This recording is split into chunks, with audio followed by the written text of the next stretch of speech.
palavra do Senhor o encontra nesta noite no Evangelho de Lucas, capítulo 1. Vamos ler do verso 26 ao verso 56 e focar mais do verso 46 ao verso 56. Lucas, capítulo 1, terceiro evangelho, terceiro livro do Novo Testamento. A palavra do Senhor para o seu coração e a sua vida nesta noite. Antes de ler esse texto, escute este outro texto que fala sobre Abraão, porque Abraão vai ser citado no texto que vamos focar nesta noite em Lucas. E é importante que você tenha em mente, e se não conheça, passe a conhecer quem foi Abraão, para então poder apreender melhor a mensagem dos versos de Lucas que vamos ler. Lembrando, Abraão é encontrado na história das Escrituras no livro de Gênesis, o livro dos começos, muitos começos ali, começo do mundo, começo da humanidade, o começo do mal entre a humanidade também, e também o início, o começo da obra de salvação e resgate que Deus há de fazer na história para esse ser humano que se envolveu com o mal, rompeu com Deus. Bem, lá está Abraão em Gênesis, parte dessa história da salvação, do início desse resgate. Deus chama Abraão, aqui ainda no texto que vamos ler, o nome dele ainda era Abrão, depois é mudado para Abraão.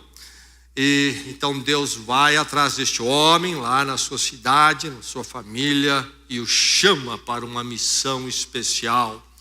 Abraão continua a fazer aquilo que ele sempre fez profissionalmente, empresarialmente, mas agora com um propósito maior acima do propósito do dia a dia, do cotidiano. Vou ler esse trecho então sobre Abraão. Quando é que se dá isto? Lá em Gênesis. Por volta de que época Abraão viveu?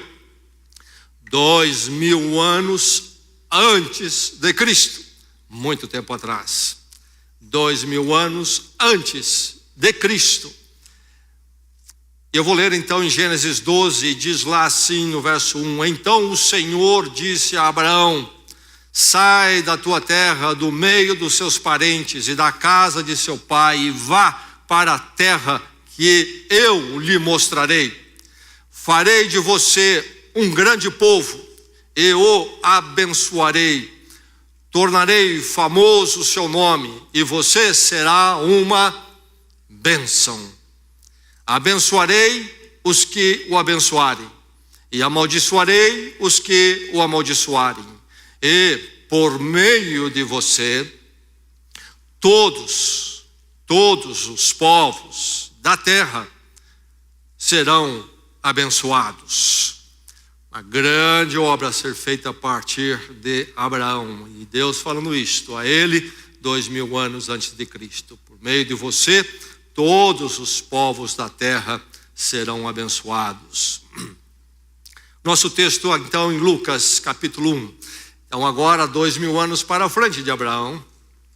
Vamos ler a partir do verso 26 do capítulo 1 de Lucas. Palavra do Senhor então. Receba a palavra e que a palavra edifique a sua vida nesta noite. Diz assim a narrativa histórica de Lucas. No 6º mês, Deus enviou o anjo Gabriel a Nazaré, cidade da Galileia, a uma virgem prometida em casamento a certo homem chamado José, descendente de Davi. O nome da virgem era Maria.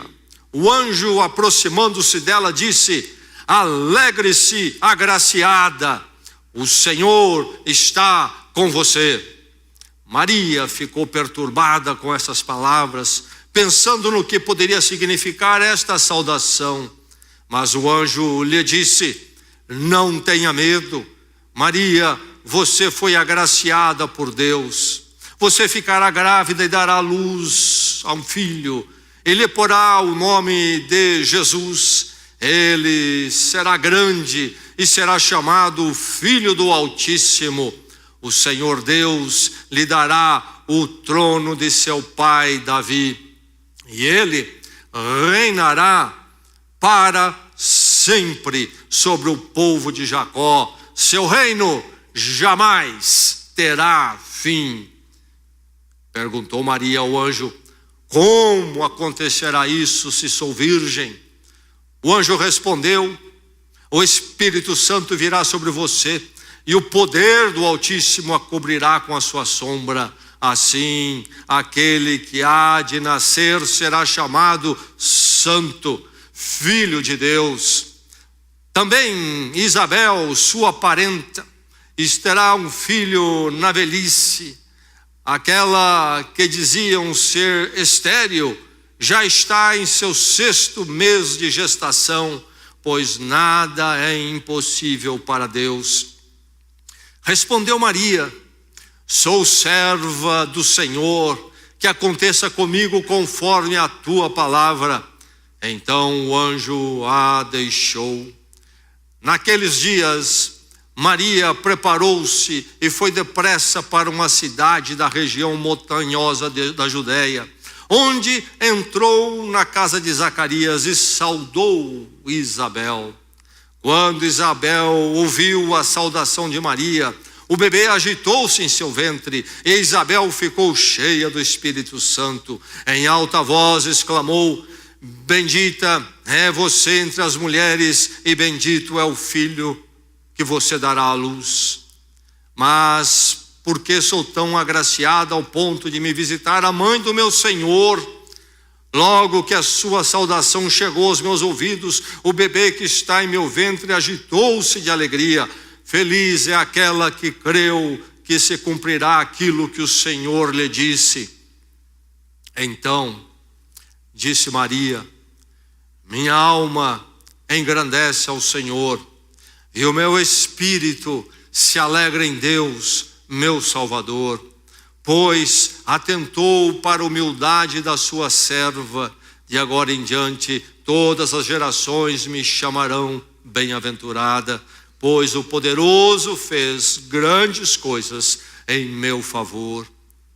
Santo é o seu nome, a sua misericórdia estende-se aos que o temem de geração em geração. Ele realizou poderosos feitos com o seu braço, dispersou os que são soberbos no mais íntimo do coração, derrubou governantes dos seus tronos, mas exaltou os humildes.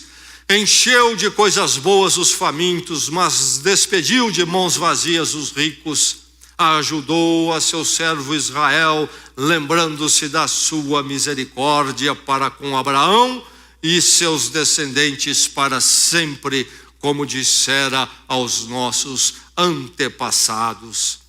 Maria ficou com Isabel cerca de 3 meses e depois voltou para casa.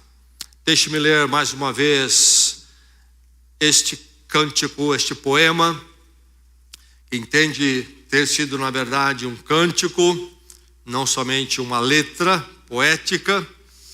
E também é dito que este seria o último dos salmos do Velho Testamento e o primeiro dos salmos do Novo Testamento.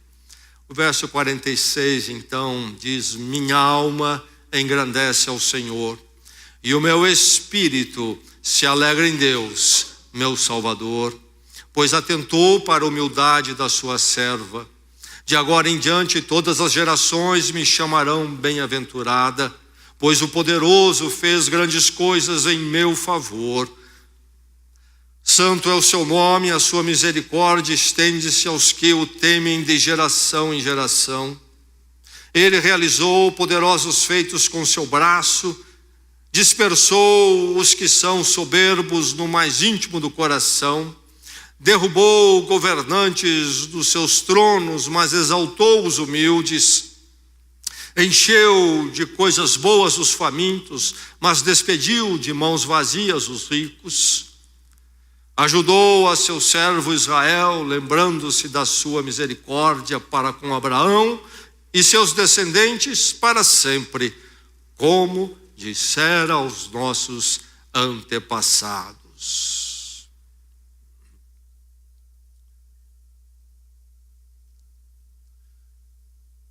o que duas grávidas parentes fariam juntas durante 3 meses?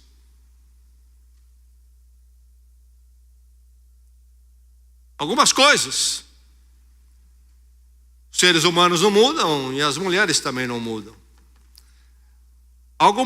Talvez, alguns passeios ao shopping center para ver algumas roupinhas de bebê.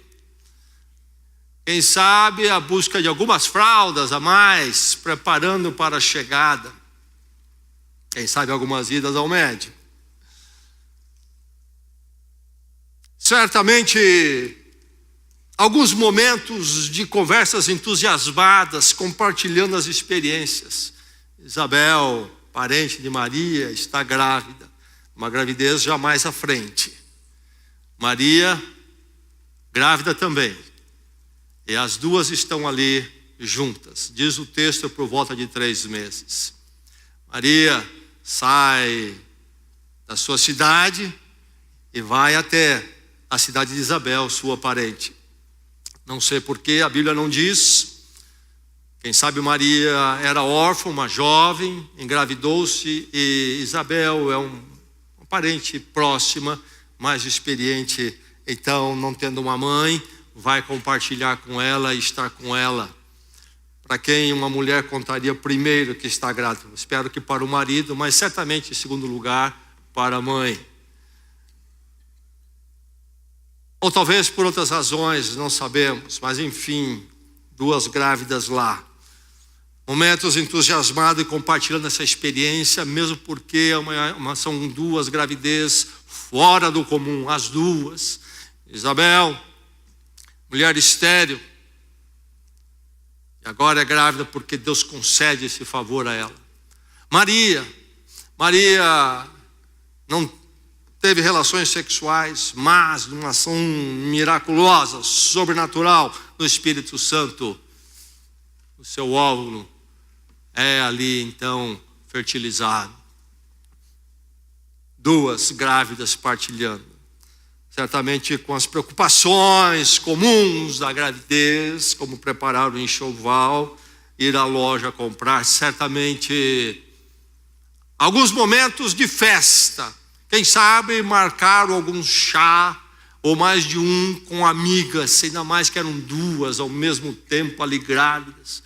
Convidaram amigas para um chá de bebê, quem sabe, ou para partilhar aqueles momentos. Sabe como é que é o chá? O chá toma tempo. Então se preparou os comes e bebes. Mesmo porque nessa cultura eles eram muito mais festivos nesse sentido do que nós o somos.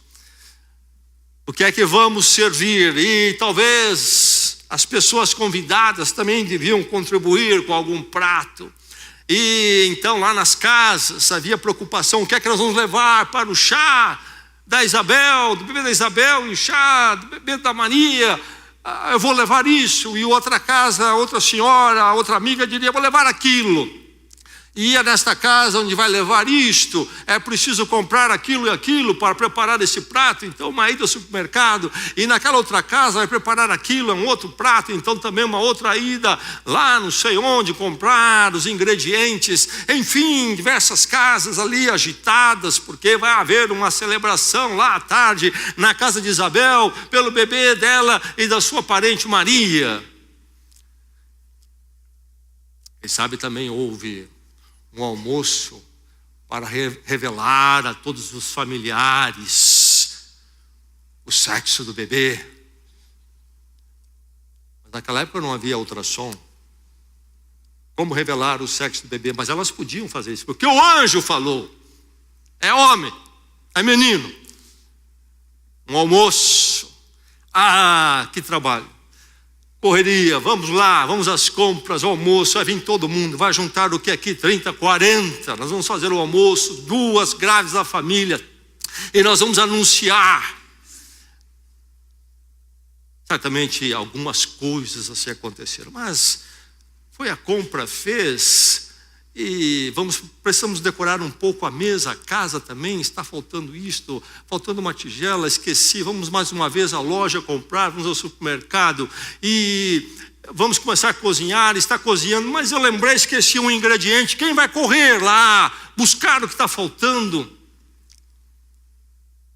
E assim se foram os meses, certamente com muito entusiasmo, muita alegria, muita agitação, nessas atividades do cotidiano, essas atividades das coisas presentes, atuais, do dia a dia, essas festividades que dão muito trabalho, tem o seu lugar, celebra-se, passa, depois que passa, tudo se vai, a comida, e acaba a reunião, cada um vai para sua casa, volta para a rotina da vida, mas certamente 3 meses ali, e muitas coisas que devem ter acontecido, fora as coisas do dia a dia, normais.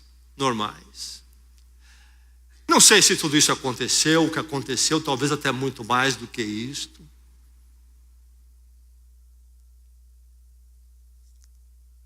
Mas o que nós vamos encontrar aqui é particularmente Maria, Isabel também, mas Maria, vivendo esta experiência de lidar com o concreto da vida, aquilo que é do dia de hoje, aquelas coisas que nós fazemos, experimentamos, alguns momentos de tristezas, outros de celebração que nos agitam e nos ocupam. Maria estava entre este mundo e o mundo também que não é do cotidiano, não é daquilo que vem e vai, não é o prato muito bem feito para servir num jantar especial. Maria estava entre o mundo destas coisas e um outro mundo que são das coisas eternas. E aí surge este salmo, este cântico dela. Belo cântico, conhecido na história dos séculos, desde que foi escrito no Evangelho, cantado à volta do mundo. Admirado este cântico. Como que Maria escreveu isto? Uma jovem judia. Como que ela escreveu? Pela narrativa, diz que assim que termina o diálogo dela com a sua parente Isabel, ela apresenta esse cântico. Mas em seguida o texto diz que ficou 3 meses ali. A presença do Espírito Santo de uma forma especial agindo é marcante. Diz ali, inclusive, o texto, nós lemos que o Espírito Santo então enche Isabel e ela proclama aquelas verdades para Maria. É um momento especial de intervenção de Deus ali. Então Maria poderia ter escrito aquilo ali no momento ou nos momentos seguintes, imediatos, pela inspiração do Espírito Santo, certamente. Se o Espírito Santo pôde torná-la grávida, poderia dar a ela a habilidade de escrever esta poesia. Mas ela ficou 3 meses ali. E talvez Deus trabalhou este poema na vida de Maria, daquela forma que mais comumente Deus trabalha em nossas vidas, não com essas intervenções especiais, que acontece aqui e ali de vez em quando, mas nos recursos, nos acontecimentos normais. Maria, talvez durante 3 meses, começou a escrever esse poema e terminou naquele tempo mais longo. É um poema tremendo, porque ele está todo impregnado de temas e ideias e conceitos do Velho Testamento, a palavra de Deus antes da chegada de Jesus Cristo. Inclusive lemos sobre Abraão. Ela vai no seu poema voltar lá atrás, 2000 anos atrás, e citar Abraão. Deus está cumprindo o que ele prometeu a Abraão. Mas há uma porção de citações ali que remete aos Salmos, remete à experiência de Ana no livro de 1 Samuel, que também teve uma experiência especial de gravidez já em idade avançada. e outros termos mais, o realizar da justiça de Deus na história, que se encontra muito nos Salmos. É um texto muito teológico e de conhecimento bíblico. Maria foi exposta ao ensino bíblico. Durante os seus anos, ela conhece. Sabe, a fé cristã não é como até muitos crentes pensam, mas o povo que não é cristão ou realmente crente pensa. Não é algo que se resume ao mero sentimentalismo. Como muitas religiões se apresentam, e aliás há uma busca por isso nos nossos dias, algum tipo de alternativa espiritual que se resume a um sentir. A fé cristã é uma fé informada, é de conhecimento.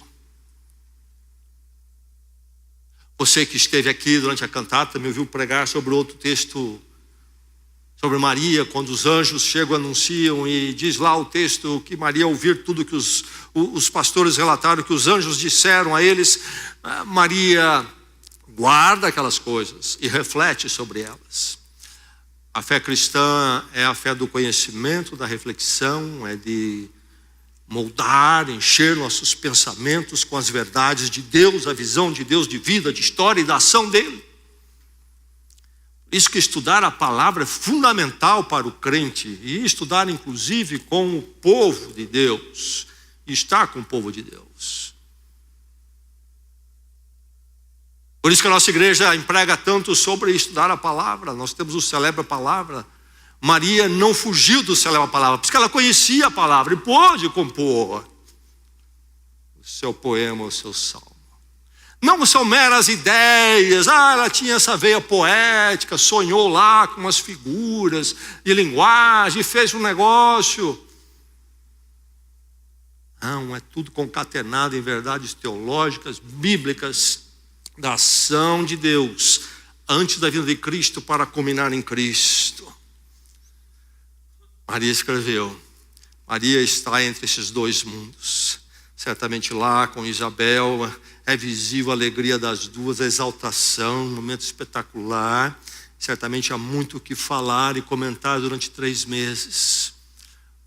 Mas enquanto o cotidiano e o efêmero vai acontecendo, Maria também está aqui ocupada em seus pensamentos sobre as verdades eternas de Deus. E aí nasce esse poema. E o que é que nós vamos encontrar? Encontramos ela escrevendo sobre a sua condição. Uma condição de necessitada. Ele fala sobre o Deus, o meu Salvador. É a expressão dela neste cântico. Ela canta a Deus, o meu Salvador. Salvador, Salvador. Se há Salvador, é porque há um perecendo. Há alguém carecendo de salvação, de resgate.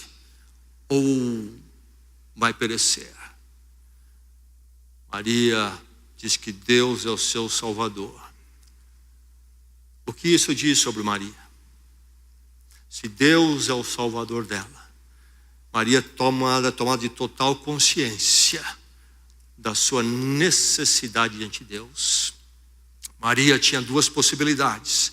Ela olhar para si mesma como aquela que é auto-justificada e está plena em si mesmo, não carece de nada. Ou olhar para Deus e dizer, sou necessitada, preciso de um Salvador. E ela toma este caminho. Ela toma este caminho porque todo ser humano está nessa condição. A diferença é que a grande maioria não reconhece. Maria é uma dessas bem-aventuradas pessoas que reconhece. Deus, meu Salvador. Certamente se refere ao fato de Deus estar dando a ela um filho. Mas quando nós lemos o Salmo todo, nós vemos que este filho e esta ação de Deus envolve todo um plano de salvação de Deus, que não é uma questão apenas de dar um filho para uma mulher, engravidar uma mulher. É algo muito mais profundo. E ela então diz da sua necessidade de um Salvador, meu Salvador. Quando o anjo anuncia, vai ao encontro de Maria, antes, se nós lemos dos versos anteriores, anuncia ela sobre esta obra de Deus que ia acontecer no corpo dela. O anjo diz a ela: alegre-se, agraciada por Deus. É interessante que quando o Papa Damaso I ordenou que Jerônimo, um linguista, então dentro da igreja romana, traduzisse a Bíblia dos textos originais, isto é, Novo Testamento do grego e o Velho Testamento do hebraico, Jerônimo, ao traduzir esse texto, produzindo então o que é chamada a Vulgata Latina, que se tornou no Concílio de Trento em 1546 a versão oficial da Igreja Católica Romana, lembrando que o latim é a língua oficial da Igreja Católica Romana. Jerônimo traduziu essa expressão agraciada por Deus por cheia de graça. E isso deu uma série de margens aí para criar-se uma ideia de que Maria então era alguém que em si mesma está totalmente provida de graça em si mesma, para que então ela possa distribuir graça às pessoas, cheia de graça. Mas na verdade o que nós temos é um particípio no passivo. Você sabe que a forma verbal no passivo é quando a pessoa recebe a ação. Então realmente a tradução correta é agraciada. Você tem sido agraciada. Não é que ela era cheia em si mesma, por si mesma de graça, ao ponto de que ela poderia dar graças e continuar dando graças às pessoas. Não. Ela foi recipiente de uma graça de Deus muito abundante. Deus a chama para esta obra, de ser o instrumento, o vaso, através do qual iria então o Salvador. Maria, na verdade, foi alvo da graça de Deus. Deus é cheio e pleno de graça em si mesmo. Ele é quem tem e pode distribuir ao carente ser humano. É o que ele fez com Maria. Oh Deus, meu Salvador. Maria com Isabel estão celebrando o bebê, há muito o que fazer, mas Maria está refletindo e ela cai no seu íntimo nesta realidade. Sou uma necessitada. Sou uma necessitada da ação graciosa de Deus, meu Salvador. Esta consciência profunda de necessidade. E aí ela vai se tornar uma suplicante por misericórdia, porque que mais faz aquele que finalmente tem a bênção de entender que é diante de Deus um profundo necessitado, e que se não for Deus agir como Salvador, não há esperança. Aquele que cai nessa realidade dentro de si, faz como ela canta aqui. Ela não fala de uma justificação própria, ela fala das grandes coisas que Deus fez em meu favor. Grandes coisas em meu favor. O favor de Deus realizou as grandes coisas. O favor de Deus, a misericórdia, a graça de Deus. Aliás, a palavra misericórdia aparece algumas vezes quando ela fala aqui e canta mais à frente sobre a ação de Deus para com Israel. A presença da misericórdia é fundamental para que acontecesse o que aconteceu e acontecesse essa história de salvação que continua a desenrolar na história da humanidade. Diz no verso 50, a misericórdia se estende aos que o temem. A misericórdia, não é a justiça se estende aos que o temem. Isto é, eles temem, então são perfeitos, são justos diante de Deus. Não, esses que temem porque a misericórdia se estende a eles. O tema todo então é do suplicante, é daquele que clama por misericórdia, daquele que precisa ser alvo da misericórdia de Deus. Maria está entre a alegria, o celebrar, o festejar e o refletir nas verdades de Deus. Maria está entre o temporal, o efêmero e aquilo que é eterno.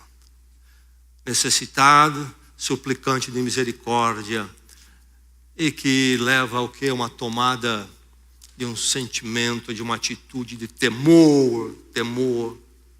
Ela vai falar que a misericórdia de Deus se estende aos que o temem, como eu disse no verso 50.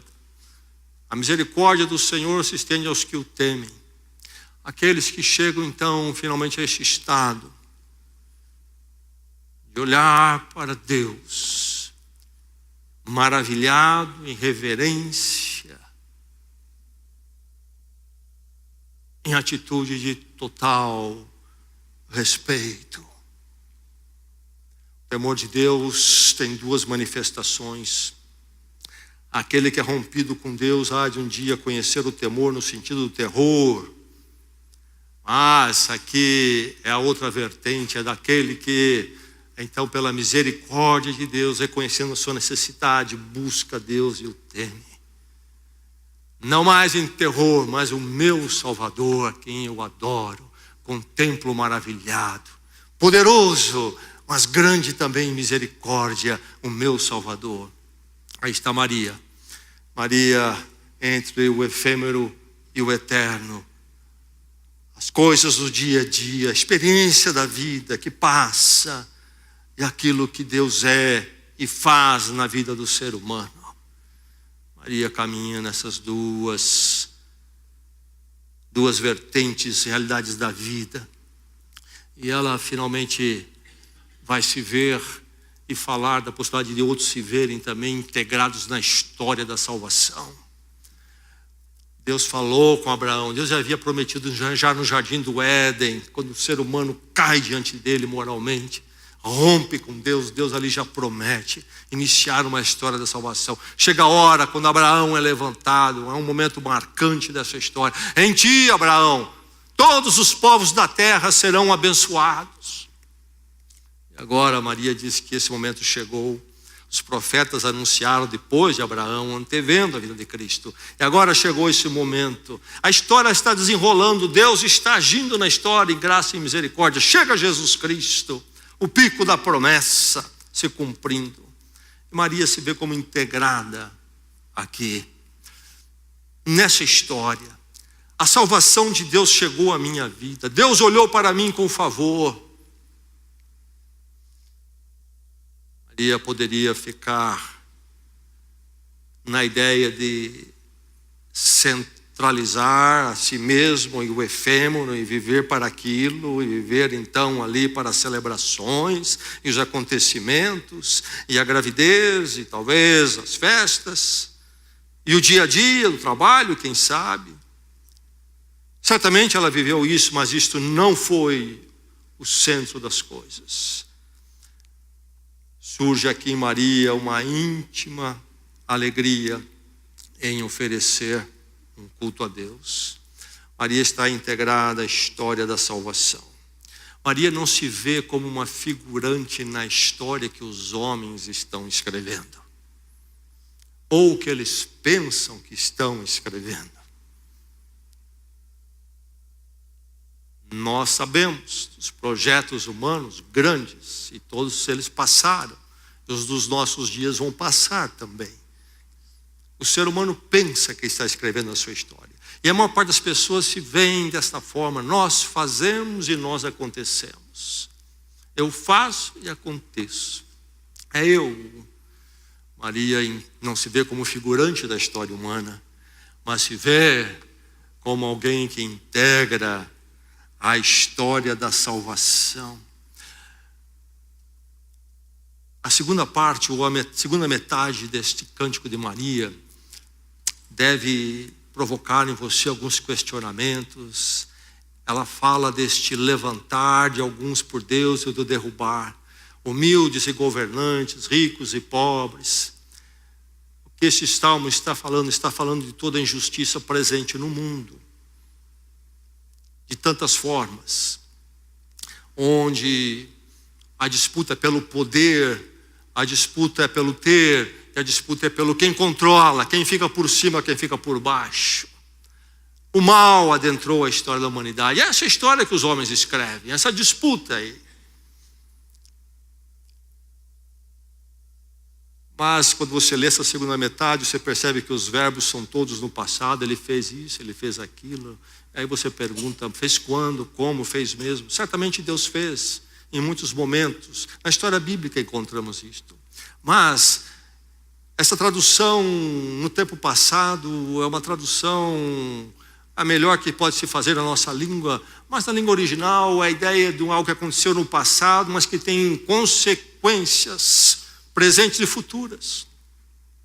Porque na verdade o que Maria está cantando ali, usando então na nossa língua a versão que nós temos com os verbos do passado, é falando de uma obra que Deus está fazendo, não está completada ainda e vai completar.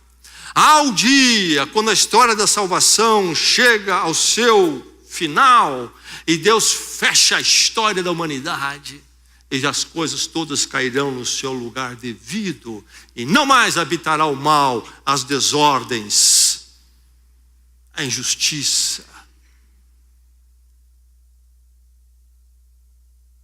E aqueles que são humildes, e aí lembre-se bem que a dimensão se tem desta palavra, se tem alguma implicação material, mas ela tem primeiramente espiritual, porque ela fala de que a misericórdia do Senhor é para aqueles que o temem. Então a humildade é primeiramente do espírito, e não uma questão material. Enfim, Deus está fazendo isto, e agora vem Jesus Cristo, o Messias prometido, vem para a cruz, vem como servo sofredor, para sofrer na mão do ser humano e no lugar do ser humano, mas que ressuscita. E esse menino do Natal, esse que está no ventre de Maria aqui, é aquele que também um dia voltará, não como o servo humilhado para a morte de cruz, mas voltará em poder e glória, e tudo que ela canta aqui haverá de ser consumado. E a Bíblia fala do novo céu, nova terra. Enfim, é a história da salvação. Na linguagem dos teólogos, esta segunda metade aqui é um cântico escatológico. Isto é, a última parte da história das coisas que Deus vai fazer. As últimas coisas, a última metade da história. Não última no sentido de tempo curto, mas a última no sentido da fase final, da obra da história da salvação, que começa a partir de Jesus Cristo. Tudo isto que ela canta aqui reflete então as verdades do Velho Testamento. Os profetas cantam isto no Velho Testamento, aqui e ali. E Maria, então, impregnada dessas verdades teológicas e bíblicas, escreve sobre essa história escatológica. Deus está agindo, a vinda de Cristo é parte desta ação, e é um consumar de uma nova ordem, quando a glória de Deus somente há de prevalecer.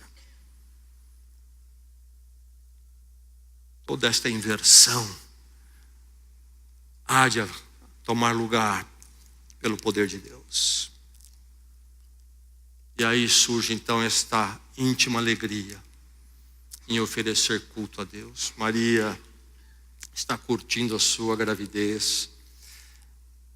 Se não bastasse isso, sua parente Isabel também está grávida, está hospedando. É as duas se alegrando juntos.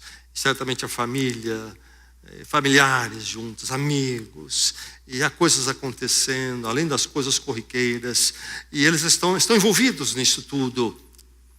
Mas aqui Maria está refletindo as coisas eternas, a obra de Deus, a essência da vida, daquilo que jamais passará, a misericórdia de Deus para aqueles que o temem, o buscam, necessitados, clamando por misericórdia, e são colocados nesta história da salvação. E quando tudo se passar, naquela ordem que há de reverter toda a desordem, Maria e aqueles que clamam por misericórdia e são agraciados por Deus, seu favor em Cristo, estarão lá, neste reino eterno. Ela canta sobre esse reino que jamais passará, não é isso que ela diz?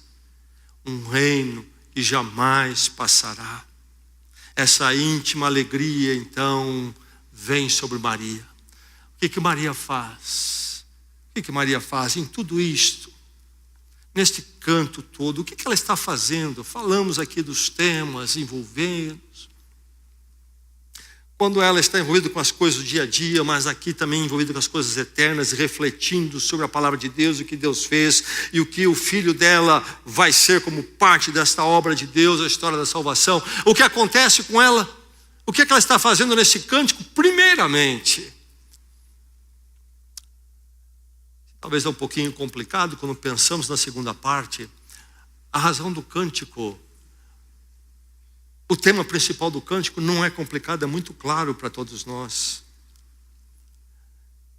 Surge, Maria, do seu íntimo, uma alegria de oferecer um culto a Deus. Simplesmente isso. Como que ela começa o seu salmo, o seu cântico, o seu poema? Ela começa dizendo que o seu coração engrandece o Senhor, engrandece o seu Deus. Este é o cântico dela: minha alma engrandece ao Senhor, e o meu espírito se alegra em Deus, meu Salvador. Minha alma engrandece o Senhor. O que mais poderia fazer ela, quando ela pensa e reflete em todas essas verdades que estão no salmo, no canto dela? Ela é levada a uma expressão íntima de alegria e de adoração do Senhor. Ela contempla a Deus. É muito interessante notar que antes dela começar a cantar este salmo na narrativa, Isabel fala Maria, e toda a fala de Isabel é voltada para Maria. Oh, como você é agraciado, você será chamada bem-aventurado. Há um discurso todo de Isabel voltado para Maria, mas quando Maria toma a palavra e escreve, ela não tem uma exaltação a si mesma, ela se volta para Deus. A minha alma engrandece ao Senhor, o meu espírito se alegra em Deus, o meu Salvador. No cântico, ela não fica centralizada nela mesma, nem centralizada em desfrutar do efêmero, da gravidez, das alegrias partilhadas. Certamente ela fez isto, mas isto não centraliza o coração, a alma, o espírito de Maria. O que é que centraliza o espírito de Maria, a alma de Maria? A minha alma engrandece ao Senhor, e o meu espírito se alegra em Deus, meu Salvador. Os jantares vão passar, os chás vão passar, a alegria das compras vão passar, preparar o enxoval vai passar, a visita a Isabel vai passar. Mas esse governo que é de geração em geração e para todos sempre do meu Salvador, esse jamais passará. Isso enche o meu íntimo e deixa o meu íntimo ser cheio disto. É nisto que eu habito, é isto que está centralizado em mim, e por isso ela canta. Este cântico dela passou para a história conhecida por Magnificat, palavra do latim, porque na tradução de Jerônimo para o latim, então, minha alma engrandece é Magnificat, magnifica. Tradução do grego megalinei, Magnificat, engrandece. Minha alma engrandece a Deus, minha alma levanta a Deus muito alto, acima dos jantares, acima das compras, acima das festividades, acima das congratulações. A minha alma engrandece ao Senhor, o meu Salvador, e o meu espírito se alegra nele. A alegria que jamais passará, Ou o chá de bebê vai vir, vou me alegrar. Ou o almoço, o jantar para revelar o sexo do bebê vai vir, vai ser uma alegria, mas vai passar. Mas o meu espírito se alegra em Deus, o meu Salvador. Eis o Natal. Natal é Magnificat, engrandecer ao Senhor. Você poderá talvez habitar no Natal do efêmero. E então não será o Natal. Será tudo menos Natal. Você vai chamar de Natal e não será Natal. Porque Natal, nascimento, alegria que encheu o coração de Maria, exige que lá dentro de mim soe um cântico maior, acima de todos os barulhos do mundo. Um cântico que domina o meu interior de tal forma que eu engrandeço a Deus. Aí você terá o Natal.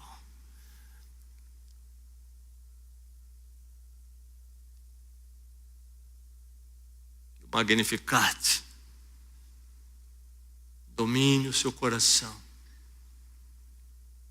Você jamais acorde um dia e diga a si mesmo: engrandeci aquilo que era fugaz e não há mais alegria para mim. Magnificat domine o seu íntimo. Você possa experimentar a alegria de um necessitado que entende a misericórdia de Deus e clama por ela, e contempla a maravilha dessa misericórdia realizada através da história que passa pelo cumprimento em Jesus Cristo e que há de se revelar ainda de uma forma maravilhosa no futuro. Que isso encha a sua alma, que isso alegre o seu espírito. Que Deus lhe dê essa graça. Um Natal para você. E então um Magnificat no seu coração. Vamos orar.